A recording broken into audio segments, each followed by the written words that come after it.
In this video, I'll show you how to replace the battery in your Audi A4 key fob.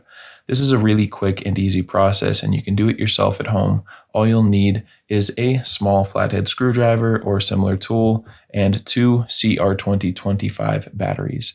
If you don't have any of these lying around or you'd like to get one online, you can go check out that first link in the description, which will take you over to Amazon where you can find these batteries for a great price.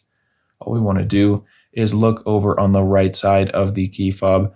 You can see right here there's that small indentation. You're going to take your small flathead screwdriver. You could probably also use a paper clip, just whatever you have lying around. It's very easy to pry this open if you can fit in there.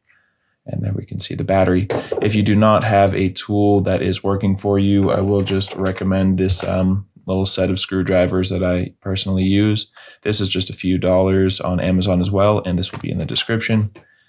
Once you have it open, it is pretty simple just to pry out the two batteries that are stacked on top of each other one by one.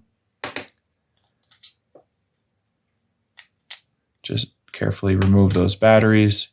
Go ahead and grab your two new CR2025 batteries, and when you're putting them in, make sure that the positive side that has the text and the plus sign on it is facing down, and just click it into place. Second battery, also positive side down, right on top, snap it into place. Now we can just put this back together by simply lining it up and squeezing. And with that, you are finished and you are good to go. So I hope you enjoyed this video. If you did, feel free to like the video or leave a comment.